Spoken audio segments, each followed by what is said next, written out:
questions. So we'll move on to the third and final presentation given by Harold Mytum from the Center for Manx Studies on Texts and More, results of graveyard surveys in Britain and Ireland. Right, thank you very much. So, yes, this isn't going to be a Manx presentation. Certainly not going to be in Manx, so you can be saved from that worry. I don't speak Manx. Only 63 people do, so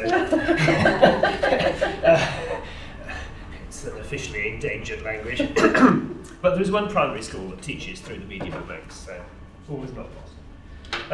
What I'm going to do today is indicate some of the ways in which looking at graveyards is historically and culturally extremely interesting, but I'll also link it through to how it relates to various issues of conservation, community, wider interpretation, and indeed pastoral issues to do with modern memorials and how they can be contextualised within a historic graveyard, something which is more common in some situations than others, but can lead to very fraught issues of alienation and misunderstanding.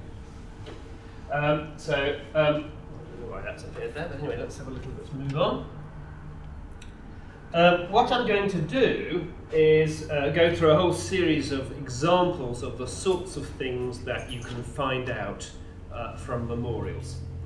Now, I'm largely not looking at individual memorials per se and all that can be extracted from any one memorial, but it is amazing how much can be extracted from individual memorials. I'm more interested in looking at a sort of wider overview today to show the sort of way in which an accumulation of knowledge can be extremely informative. And in Britain we were a bit slow getting going on this compared with our North American colleagues. And they did quite a lot of work because they've got very splendid graveyards in New England. If any of you have ever been around any of the New England graveyards, you'll know that they are truly astounding. And I would recommend anybody to don't go there in the fall and see all those red leaves. You can see those anywhere. Go to New England to see the monuments and don't go in the winter because they will be buried in snow. So just go and have a look at these. They are truly stunning.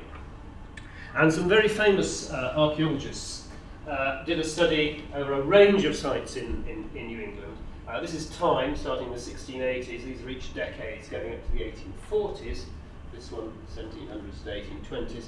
And the width of the bar represents the proportion of gravestones at a particular time that have a particular motif. And they start off with death's heads, winged death's heads on their stones. These are then metamorphosed in quite an interesting set of transitional forms where you have skulls with moustaches and eyes and eyebrows, and gradually they become cherubs, and then you get a significant discontinuity where the cherubs are abandoned and they have urns and willows as their motif on the top of the stone. Now these aren't the only motifs, there are other motifs at any one time in use, but these are enormously dominant. I have tried producing equivalent graphs for British graveyards, and they have been appalling, disappointingly disastrous. And so I wondered whether they'd cooked their data. And when I went over there, it looked like the data was all right. And then I got another independent set of data that was collected by different people for a different purpose. And I put it into my computer program, and I produced my computer output. And it was exactly like theirs. So it's definitely how their data is. And our data isn't like that. Our data is much messier. More options, more variations, which at one level, when you're trying to do a very simple explanation of change through time, this is fantastic, though no one agrees why. It's fantastic that there's a trend. What the trend means, no two historians or archaeologists or art historians agree, but there's a clear trend. We have a much messier picture, but actually that tells us much more about British society, class divisions, different religious denominations, other factors that are actually influencing the choices of monument design, whereas here you're dealing with a very strong Puritan community which is very exclusive, and very limited in terms of who's having the stones by class and education. So there's sort of pressures there which actually create a uniformity rather than necessarily reflecting what we would get from ours. But it inspired us, or inspired me anyway, to think what can we get from the British memorials. And we're looking here at more than what many people think of gravestones as, but they are mines for names and dates and relationships to help people do their family history.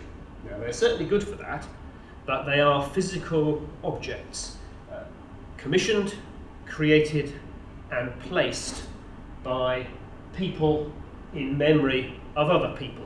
So they're as much about living people as they are about dead people. In fact, they're rather more about living people than dead people. Some people do put them up while they're alive, saying what they are about themselves, so that when they're dead they know what's been said, but generally speaking they're put up by the relatives of the deceased and may or may not emphasise what those deceased people would have liked. Now, one of the things that's quite interesting about the physical form of a monument, for those of you historians who think of text, is that the text itself is informative. There are lettering styles, you've got the actual form of the letters, you've got ligatures, you've got different styles which are partly by date and partly by carver. There's been quite a lot of work done in, again, more in North America than here, which has allowed individual carvers to be identified by their lettering styles. You have how far the lettering is laid out, how well the line breaks are organised, which again changes through time, but also through space.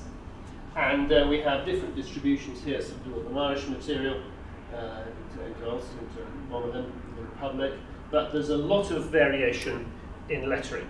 And although this is most dramatic perhaps in some of the earlier stones, these 18th century stones, in the 19th century you get a vast array of lettering styles influenced by typography. The fonts that we were hearing about that are not the baptismal fonts actually become a very dominant element of design on memorials, and what is done in italics, what is done in capitals and so on, is often making as much of a statement about what is important and being differentiated within the inscription and the thing you look at as the actual words themselves. So the physicality of the monument is extremely important. I'm sorry this is rather small, but this again is my version through time, starting here at the top, 1810 down to 1970, much later. These are Welsh stones, but we're looking here at one of the changes which we see more easily, even though we don't have so many death's heads and we don't have urns and willows. We have urns generally in Britain. Some of you may come from parts of the United Kingdom where you do have urns and willows, for example North Wales, but most areas we're urns rather than urns and willows. But here we have it emphasised through the phrasing at the beginning. So some memorials are very much emphasising the memory, and some memorials are very much emphasising the placement of the body. Here lies the body of. So, and you can see here in Brimberian Independent Church we have quite a lot of Bev, which is the Welsh, and Lies body ones, and then the memories. And you can see how the Lies body stops. The Baptists haven't got very many bodies, remembering, and the Anglicans, as you might expect with Anglicans, are sort of dithering somewhere in between. Okay, so, but generally speaking, if we went back earlier, which we don't have the stones for in this particular part of the world, we have a lot more Lies bodies. Okay, so you go from Lies bodies to memory, and then the memory actually becomes more and more treacly memory. It becomes loving memory, and then very loving memory in Welsh. So you get these, in late Victorian monuments, you begin to get much more sentimental inscriptions than you get earlier on. So it starts off being very much, here is where the body is. And that actually goes back to one of the reasons why memorials start in the very late 17th and early 18th century, which is to mark the plot which your family is staking a claim to. Because if you think about it, before memorials, after a generation or so, the location of the bodies is forgotten, and you can rebury very easily in those areas. And as we know, those of us who are involved with interring in historic graveyards, you know you go through lots of other people on your way to putting in the new one. So that is the pattern of recycling. But as soon as you start using monuments, you start marking graves, keep out, this is privatised space, and that's why you need your graveyard extensions. You didn't need graveyard extensions in the Middle Ages because you recycled the ground. But putting in monuments, marks out these spaces to prevent them from being utilised by other than that immediate family. And so that is quite an interesting process, which itself has all sorts of psychological and social implications about people doing that. So the more wealthy people who can afford stones can protect their bodies from invasion, and the poor have to make do with being reburied over rather longer, until we move into more recent times where people sort of think that it must be full up, so we'll open a new area. And it does raise issues. For example, when you do church extensions, a lot of people cannot imagine there's anybody under the ground because there's no marker, whereas in fact, of course, the ground will be quite likely quite full of people near a medieval church, and they just don't understand that if there's no marker. But in fact, for most of the time when the burial ground's in use, there are no markers. But when they come in, they are making clear statements in all sorts of ways. And some of these are conscious, people are deliberately making those decisions, and some of them are just part of the package of how things are at that time and in that place. So some of it's sort of subconscious cultural conformity, and some of it is conscious decision-making and manipulation of how they want to be perceived, and how they want that dead person to be perceived. In Wales, for example, one of the ways in which people were perceived was by reference to the Bible, biblical phrases. So we have an awful lot of epitaphs which are phrases from the Bible. Often, actually, even if the stone is in Welsh, in North Pembrokeshire, where I've done a lot of my work, the biblical quotations are in Welsh, which actually interestingly shows how the language of formal officialdom is English, but their colloquial language and their language of faith at another level is actually in Welsh. And it's quite interesting to see that some stones are completely in Welsh, some are completely in English, but the majority in the 19th century are this mix.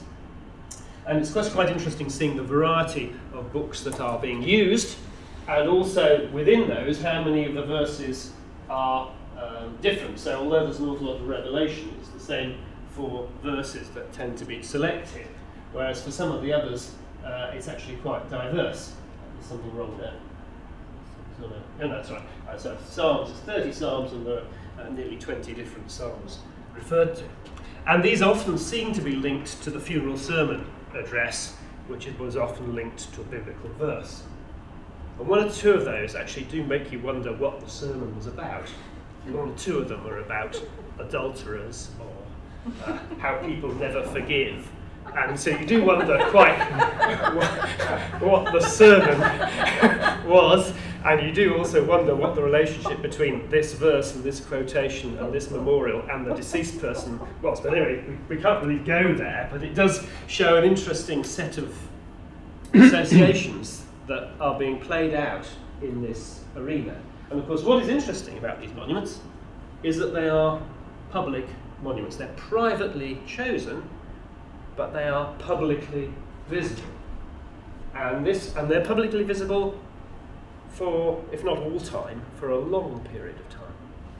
So again, they're different from the funeral oration, which can obviously have an impact, but then is over and maybe talked about. But the stone is there and is a socially active physical item in a frequently visited space thereafter.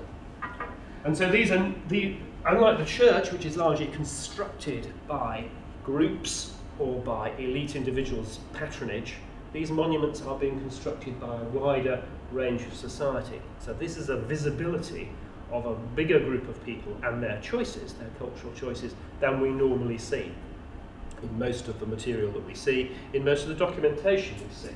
So this is quite an exciting opportunity of getting into some elements of popular culture, which is important. So here we have some examples of language.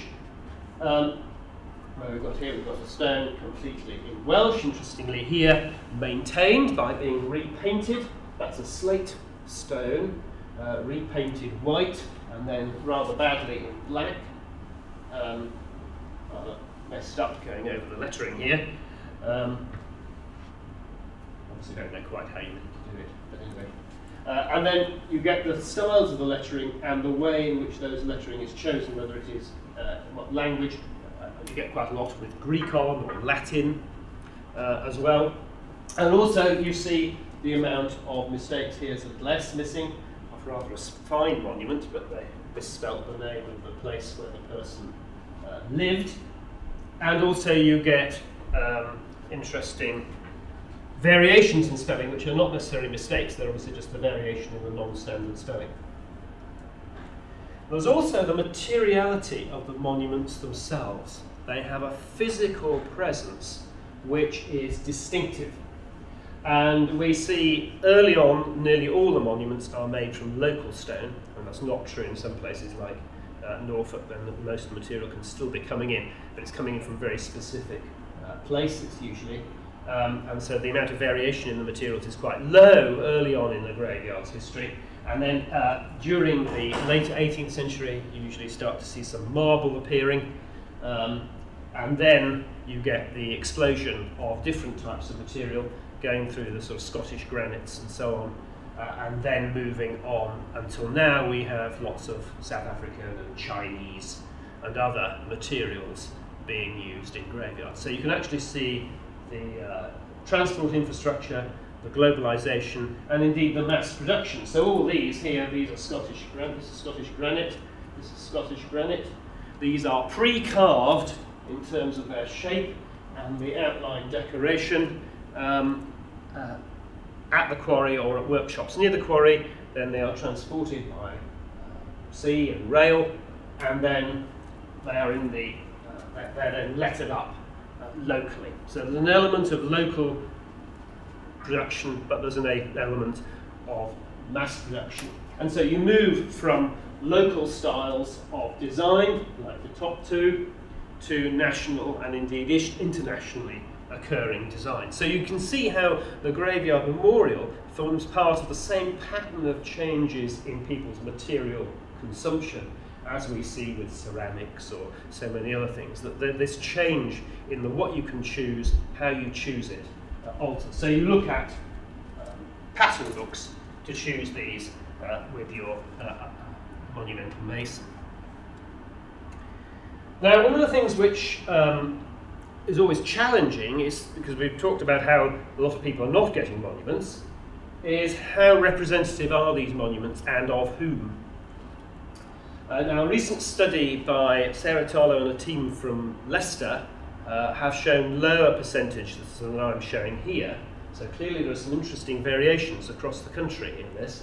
But in these two large parishes in Pembrokeshire, we can see this is the number, the bottom line is the number of memorials by decade. Then this is the number of people commemorated, because obviously a lot of memorials have more than one person. And then this is the number of burials in each of those decades. And you can actually see there is quite a high proportion from about the 1850s,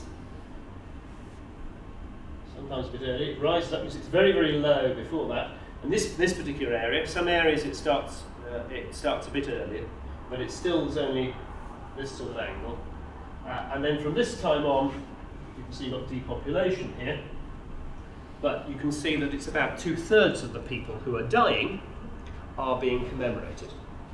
But Sarah Tarlow, in some of her Leicestershire samples, both urban and rural, has a much lower representation rate, which, considering that quite a lot of the local material she's dealing with there is slate and it's very resilient, it's not like they've eroded away, so either they're being cleared away and not surviving for many generations, or something else is happening which is affecting the proportion of people who are having stones commemorated.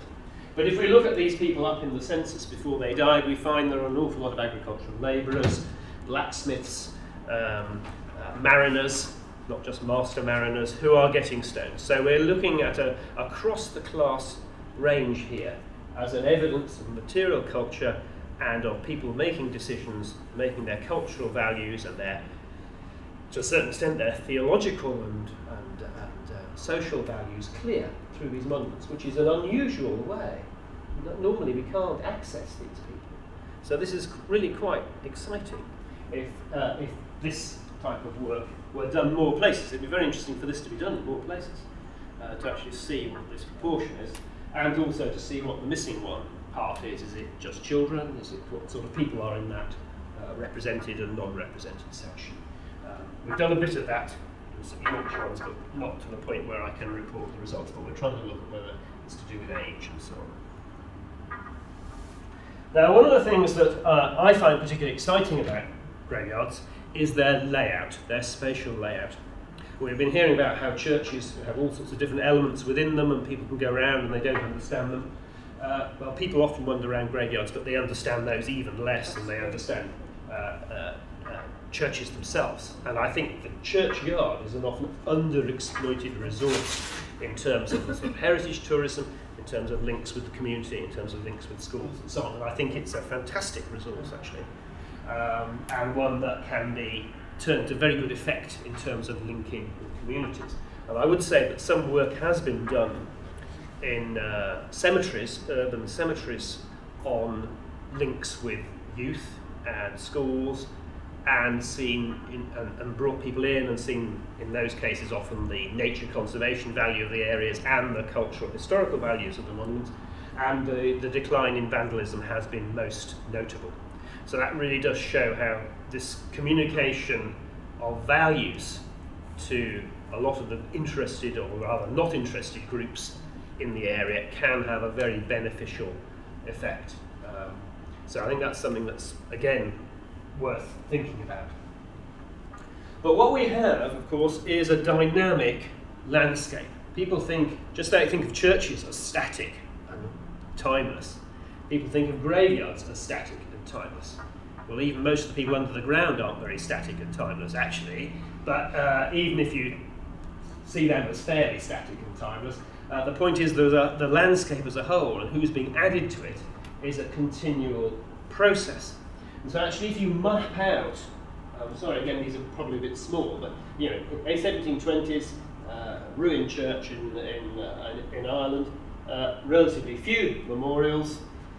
By the 1760s, rather more memorials. The few black dots are the ones actually in the 1760s. You can see how they've been added to rows, little clusters are appearing, and so on. And then in the 1790s, we now have far more memorials. They've spread further out. The stars are ledgers, and you can see there in a sort of ring, a lot of them around the edge. There's differentiation by class and group as to where people are being located. And so the whole land, you can see how people are making choices of where their burials are going to take place and what sort of monument they're going to have with reference to what is already there. They are choosing their monument in its context. To be the same as other people, to be different from other people, to be bigger than other people, to be the same size as other people. They are making a statement by those choices. Now sometimes they're constrained by resources, but they are also constrained by what various social norms and ideas about how, and their idea of indicating their place in the community through these monuments. These monuments are not just marking the bodies, they are highly significant in terms of characterising that family and that memory. Now, one of the things which the Americans have always been very big on carvers and the carvers doing the stones. And that's helped by them because they have a lot of probate inventories associated with wills which say who carved the stone for a particular dead person. So if you find the stone of that dead person, you know who carved it, even though they haven't necessarily signed it. Sadly, in Britain, we don't have very much of that information, which is a real pity if you're interested in understanding the carvers. In the 19th century, more stones are carved with their names or initials. But one of the interesting things to think about in terms of the creation of these monuments is the relationship between the commissioner, client, family, and the carver, and the producer in terms of the set of blanks that you might choose from in the 19th century or 20th century. And that relationship is one that's actually still quite problematic. We're still working on quite what that is. Because clearly, of course, I'm talking about these people making all these choices, but how far is it they just drag along and the stonemason, you know, a bit like some undertakers, basically tell you what you want and you say in your emotional state, oh, that's all right then. Now, stones that tend to be commissioned significantly after burial, different stage of the grieving process. I think people are more in command when they are commissioning a memorial than they are earlier. Now it's often all part of a package, so they're not, but in the past it tends to be significantly after the burial in order that it goes up and doesn't immediately subside. So they're in a different position in the grieving process, which means I think they are more in charge. But there is still an interesting range of what the carver is prepared to produce versus what the commissioner wants. And that may be a factor in some of the choices. We need to bear that in mind. Now, just to show you what it's like to do choosing, this is an early 20th century example. I mean, you might have thought the stepped marble cross was a stepped marble cross, but oh no. There's stepped marble crosses with knobs on here, so you can have every sort of different variety of cross.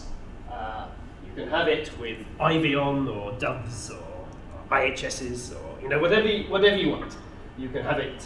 You can have it a bit more Celtic. We make it into a real crucifixion.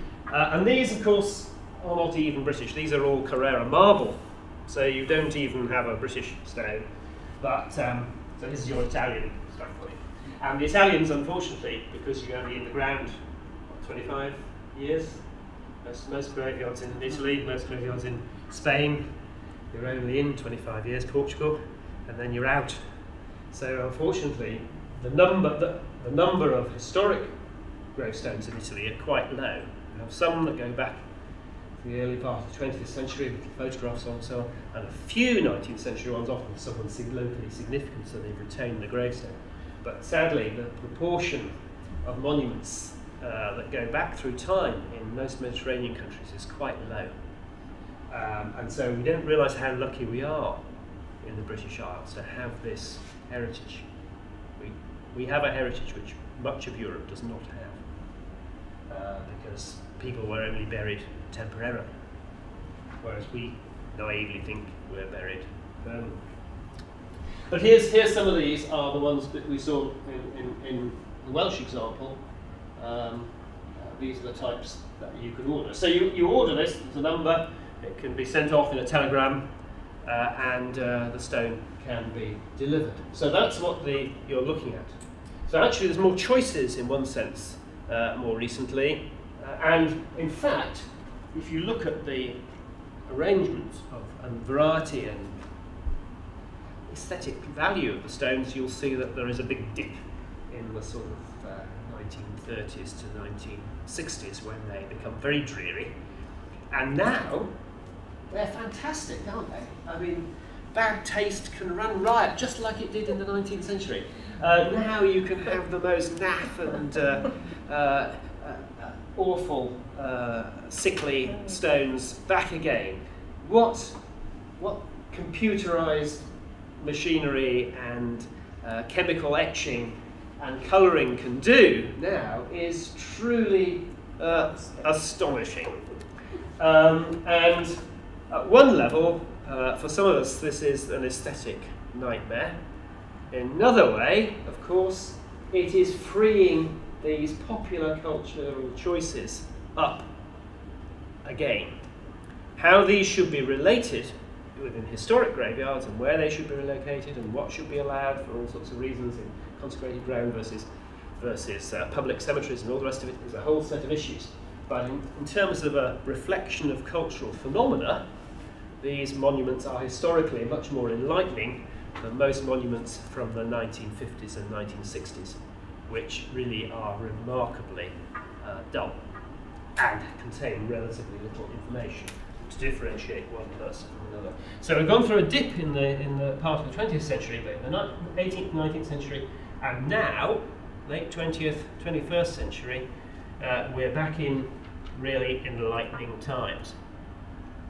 And so we have all sorts of ways we have memory. So we have this fantastic stone from the 1730s, remembering an Ulster planter family dealing with those nasty Catholics rebelling in the defending Londonderry. And then we have the equivalent remembrance of military activity or professions on the stones we have now. So we have a gap in between when some of this isn't really being revealed.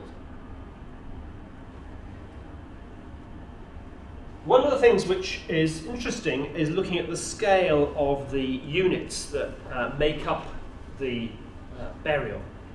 In part, a lot of Mediterranean countries, there are a lot of families have mausolea, and they are treated quite interestingly in similar ways to many prehistoric burials, in the way in which families are kept together, as they are indeed in these Irish plots here.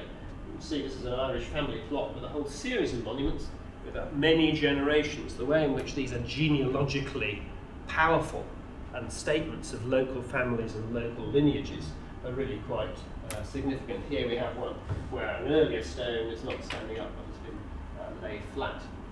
And these are also seen in Britain. This is a Welsh example where those cheerful coffin slabs mark where the different burials have taken place. But a lot of burials here are relatively small numbers in any one plot. So that again is an interesting idea of what is acceptable in terms of how many people go together in the ground. That is saying something about social relationships, about treatment and attitudes to the body, which can be really quite profound. And up to one point people are able to express that, at the point they are just making those decisions without really articulating what they're thinking, but it reflects some deep-seated feelings about how they see themselves. And that's really quite important information. And a lot of graveyards, because of their management, have curbs removed, and actually that removes a lot of the evidence of the statement of plots that are actually really important. Just as we lost a lot of railings in the war, in the Second World War, for no good reason. If you go to parts of Ireland where they didn't do that, you can see quite how a forest of railings does completely alter the landscape of the graveyard. Removing the railings, the curbs completely, further makes it more of a communal area as opposed to a series of privatised blocks. Just as the landscape became enclosed in the 19th century, at the end, so the graveyard became enclosed. You marked off your little bits. Privatisation of space. And you get a lot of interesting issues of competition. Here we have a gentry family with loads and loads of names on each stone. Looks like very economical. The local farmers have big monuments. They're competing with each other. These people, that from within the safety of their own defined enclosed plot, don't play the competition game at all. So all the farmers and tax officials and local administrators are building all sorts of competitive monuments in the same graveyard, but the gentry, they're not into that. They don't need to compete and show how important they are. And anyway, everyone has to sit in church and look at another set of memorials to exactly the same people on the walls as they're not really listening to the sermon. So they have their own strategies for making sure you don't forget who they are, whereas the other people are using their monuments to do so. And many of you are probably interested in one place, but actually if you contextualise that in a region, you can see variations in time and space, a bit like we were seeing with the Americans, though with a rather more messy pattern. And I've done work on nonconformists, Anglicans, rural and small town group in North Pembrokeshire as one example. Done another group of parish of burial grounds in Ireland and in Yorkshire, and it's extremely illuminating to look at the ways in which there are different strategies that are cross-cutting across those different contexts: urban, rural, denominational, and so on, and ones where there are different degrees of control by different social classes. So I really recommend this as a way of looking at graveyards, and it's a communal activity. It can be schools, it can be people in the parish, it can be historical, family history people, all sorts of people can actually be brought together to work on these, and the information that's recovered is of quite a different quality to the information that you get from the documentation. So that creates its own opportunities, but also its own tensions. And also, of course, it is under threat of erosion, even if not of vandalism, and so it is actually quite a timely thing to do. Some of the graveyards I recorded in the early 80s, go back to now, and it's interesting the degradation of some monuments that has occurred in that time. This is not something that can be put off forever without serious loss. So I'll stop there and see if people have any questions or comments. What is very fascinating paper, Harold. It's open to your points. Well, I just wonder what your views were on sheep. Sheep are excellent. Sheep are excellent. Sheep used to grave churchyards, because yes. I'm thinking of one churchyard in particular where sheep are used to keep their grass down. And it's my perception that recently, well, in the last few years, the upright tombstones have been leaning over, and of course, in the course of time, they fall flat on the ground and then they disappear into the ground. Do you think the sheep are contributing? No, the sheep won't be doing that. It's people below the ground that are doing that. They're decomposing. Oh, right, so that makes the ground unstable, so that's an inevitable process. We never buried anyone in the graveyard, none of the monuments were moved, but so no, it's the people decomposing that causes the problem. But so parish councils ought to have an active policy. Well, most accidents that take place in graveyards happen with stones from the last 20 years.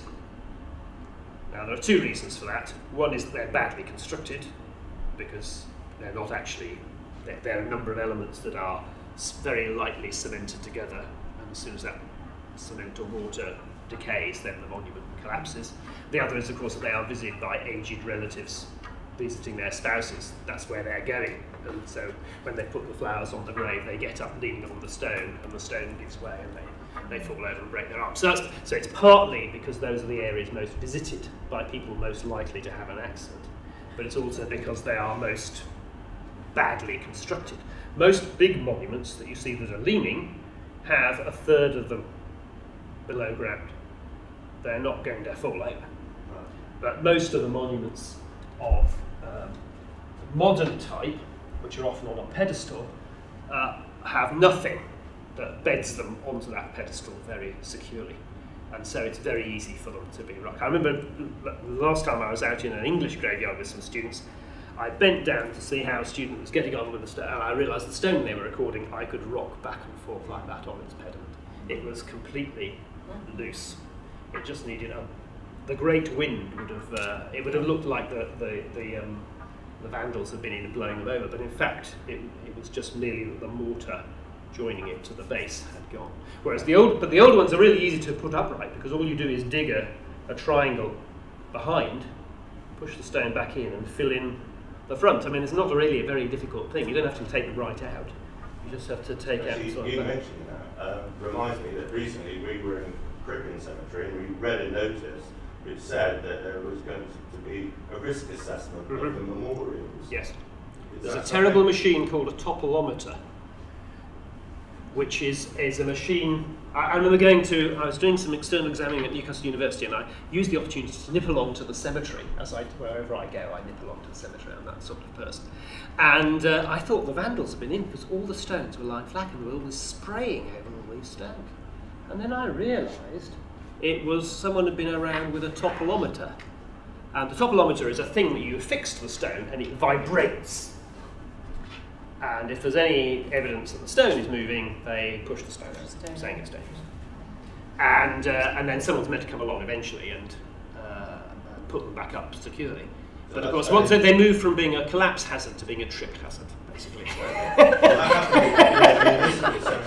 Would it happen in a churchyard? It has happened in churchyards. Is there a legal requirement for churchyards to do that? No. And in fact, the topolometer is likely to cause more damage and make stones unstable.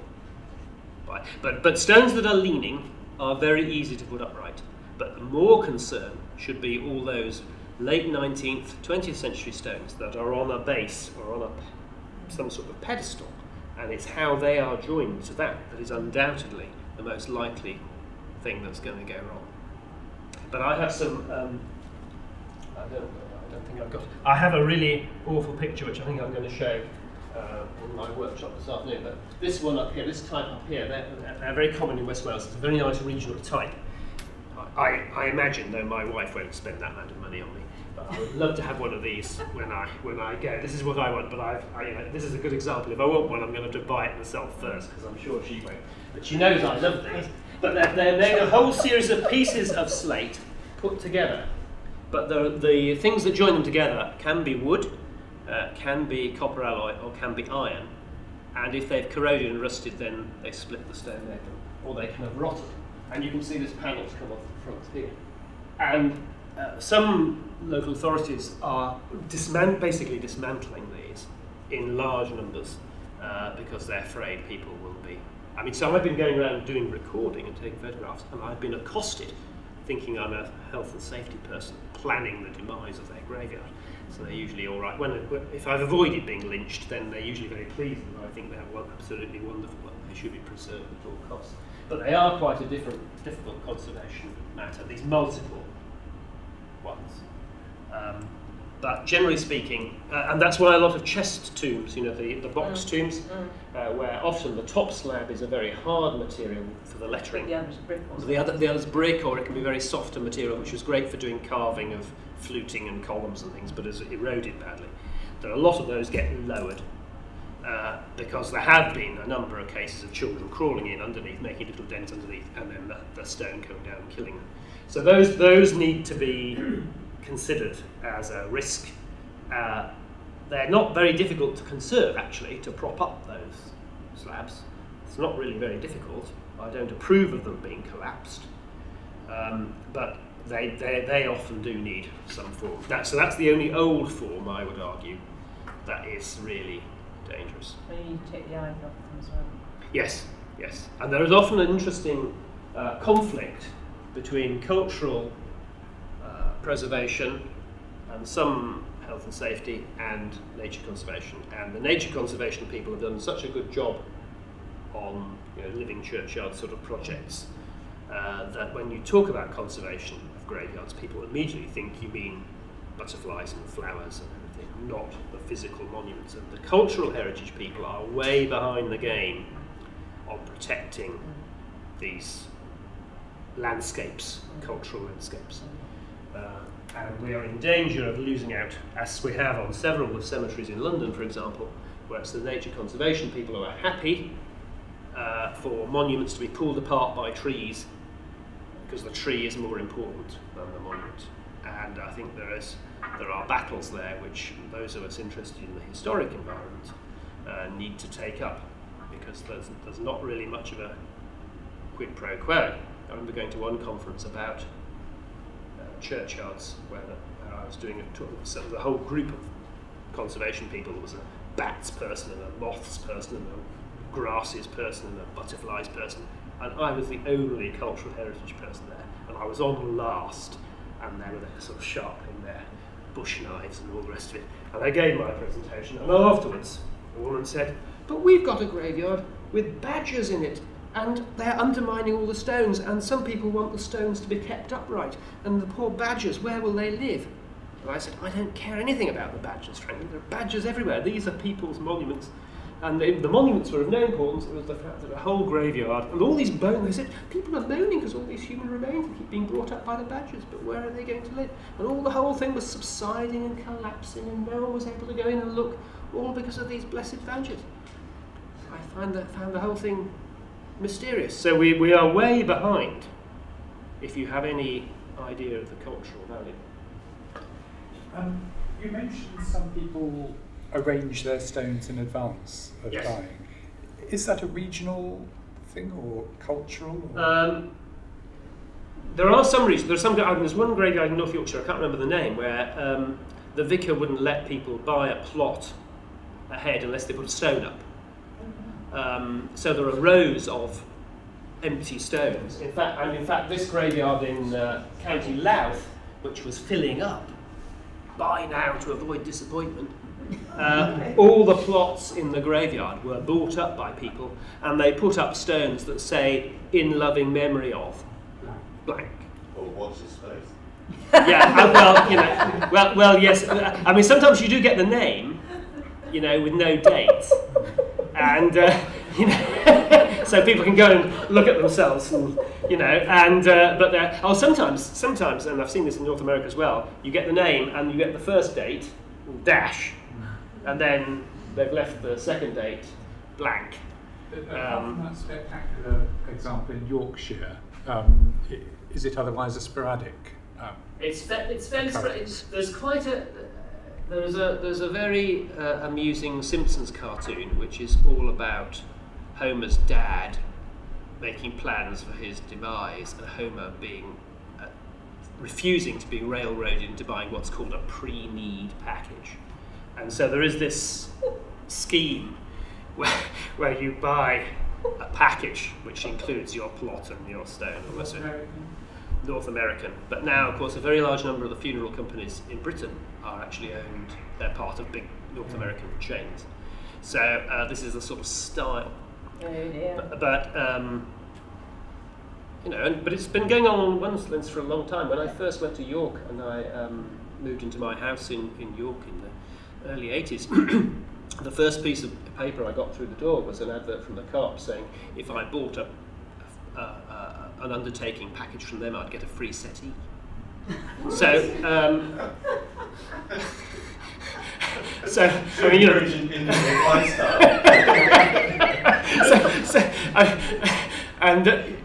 in some ways this packaging has been, it's been in New Zealand, when you die, you get asked when you go along, do you want to buy the space for 1, 2, 3 or 4 people? Yes. How many people do you want the space?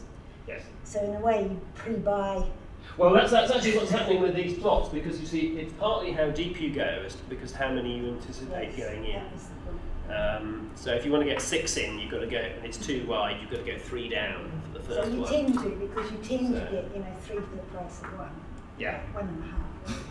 That's right, yes, and that's why there's a lot of double plots. And there is also, there is an issue actually of very poor grave digging, certainly in our I'm afraid for our local churchyard, it drives me nutty, some of the people who come along with their little diggers, yes. to dig the graves. They have no idea what they're doing at all, whereas others actually know precisely, and it's been handed on from father to son. So it's very variable. Yes, yeah, the quality of the And certainly one coffin that was being put into a dug space in our churchyard, the space wasn't long enough for the coffin, which caused, as you can imagine, yes, the relatives wedged in. they were extremely upset at the funeral. Yeah. It just wouldn't fit in. Yeah. So there are issues today because people haven't got the skills, they don't know what they're doing. Harold, if I understood you correctly, so this is a sort of documentary system or to rediscover and telling maybe a lot more about living than the dead, and also reflecting a lot of social boundaries and perhaps a lot of inequality. Yes. More than it's telling a lot about class rules and divisions and conflicts also. That's right. Yes, right. It's these environments coming out. I mean, these days, most burial grounds in Britain, anyway, are not much visited. People visit for a relatively short period of time following interments. There's been quite a lot of studies of that to see the patterns of grave visiting and maintenance. And it's one of the problems that we have with graves that are where people want to put things up which require maintenance, is the fact they're not going to get that for very long, even though people want all their little teddy bears and their spinning wheels and all the rest of it they want on the graves, they're not going to be maintained. So, but in the 19th century, 18th century, these were major social foci, and so the significance of them is quite different. Now they seem peripheral, socially peripheral, whereas there they were much more central. Utilitarian. Yeah, and I think that's quite a that's important for us to remember. So in other words, these decisions are much more important then than they seem to be now. Now I do wonder whether we're moving back to where people are having more choices and they may feel more engagement with the monuments. Well, that might alter. Now, you know, we went through this period when it was very authoritarian, there were very few choices about what they could do, and people were alienated by the very monument they were allowed to create. But that was less important. Well, yes, but diocese are, you know, there is quite a lot, certainly in our diocese, you know, they are being told that they can do this and they can't. Yes, oh yes, yes, we had a very interesting case where the Chancellor was decreeing on whether you could put Nan on the stone or not, and all this sort of stuff. People have but in fact, if you go around and look, for all that the diocesan, you know, sit on the DAC, you actually go round and the popular culture seeps in.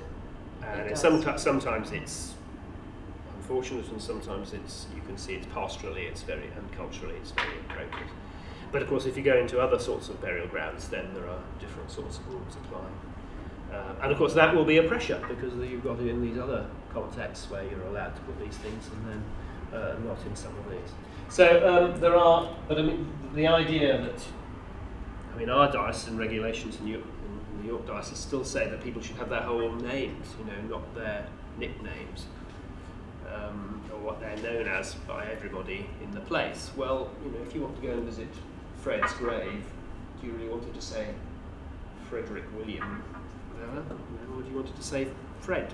You know, you can see how from a sort of, what is the purpose of the stone? And so for some people it is a formal, memorial, official document, but of course that's not how the family is seen.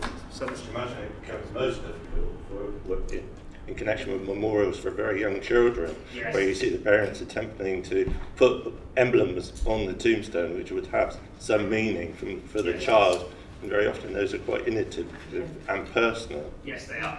But they're remarkably, they seem innovative and personal, but in fact they're incredibly repetitious when you see a lot of them. Right. Incredibly repetitious. And very often I would imagine they're going to borrow emblems from contemporary life, like the Snoopy, for they instance. do, or teddies and Teddies are very popular. But you also get shrine-type constructions on the children's graves, and a lot of toys put on them, and so on. And these, you know, have maintenance issues over time. So there are complex pastoral issues there, which are partly dealt with by having these rules which sort of protect everybody, but they create their own tensions. And we can see in the past, quite interestingly, what happens. You get quite a lot of monuments put up to children in the 19th century with quite evocative verses and so on, and you wonder how they were decorated or anything in the past. We just don't know. But some of these things appear new, but actually they're repeated patterns of, you know, human behaviour in relation to loss or guilt or whatever, you know, whatever the particular emotions are. Yeah. Time is running. We should close our session here, I would say, but not without thanking all of you speakers and audience for your contributions and inputs. Thank you very much.